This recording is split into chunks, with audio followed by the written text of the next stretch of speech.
Well, hello and welcome to a new video where we are going to take a look at the performance of the Dell Precision 5550, so the 2020 model with the Nvidia Quadro T2000 as well as the i9 CPU and 32 gigabytes of RAM in the game title Gears 5.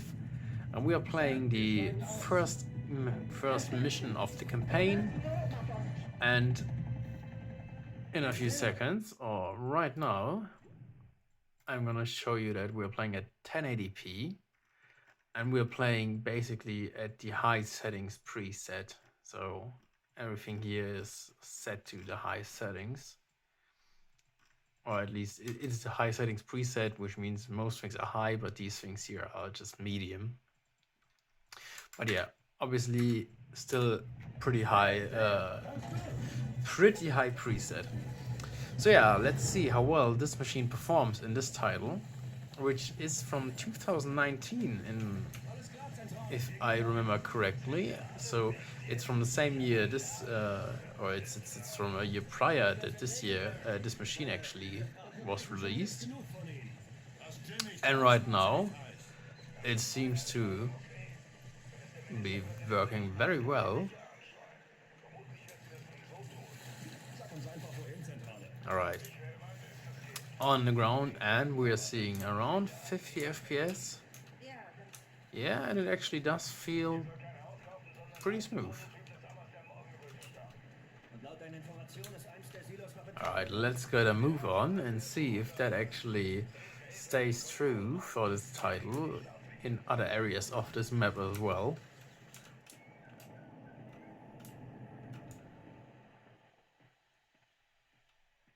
I mean, I really love this game. The campaign, the way your partners or your team members interact with the world and with you is just pretty great.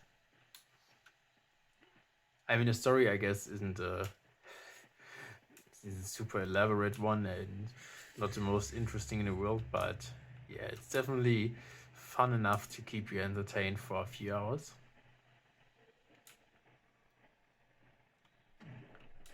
Alright, I think we do not have to go down here, so let's just try not to fall down. And I don't think you can see all that much, just as I cannot see all that much.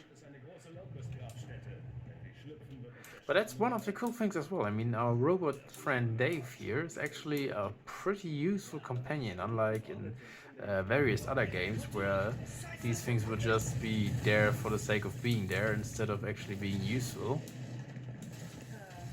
But yeah, I mean, even though we're having quite a lot of physics effects here, and this is pretty great and looking pretty good, our frames do not seem to drop right now. So this seems to be very promising for this machine.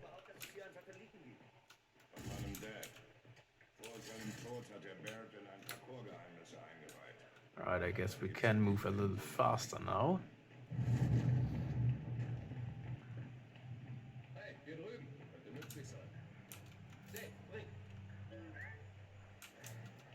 And I haven't played this game in quite a while, and I do not really know how all the mechanics and the key bindings work and what they are, but yeah, let's just hope I still remember enough in order for us to progress in this game. But yeah, around the 60 FPS mark, I mean, this is really good. I would not have expected that, but it seems to me that Gears 5 is actually a very well optimized game. Because for these kind of graphics and everything, this is working very well on this machine.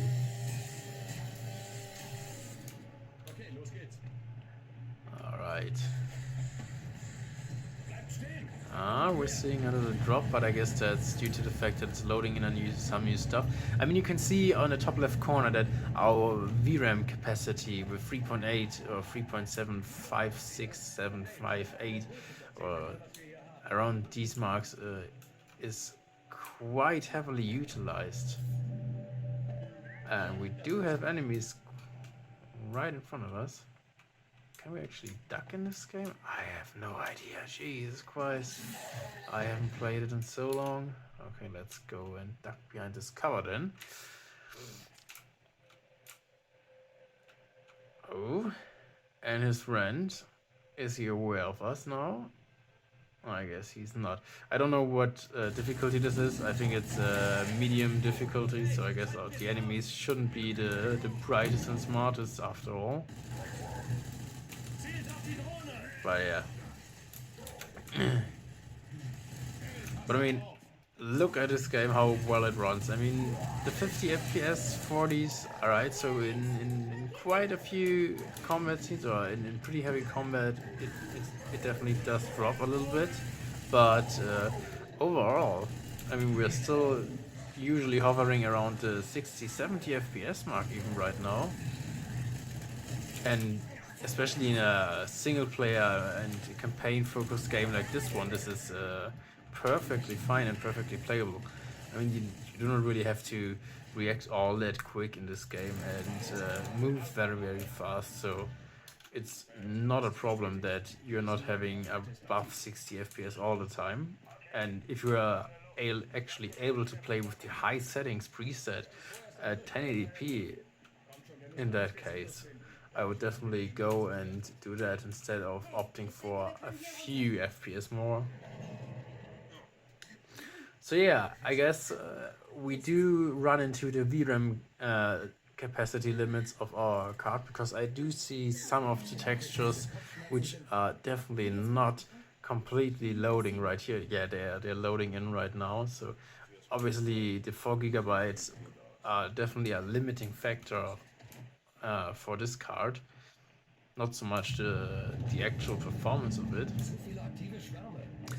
And I can only imagine this becoming more and more of a problem in the coming years, especially now 2023 with titles like The Last of Us Part 1 and Star Wars Harry Potter is what I mean. Harry Potter Hogwarts Legacy is the game I'm meaning.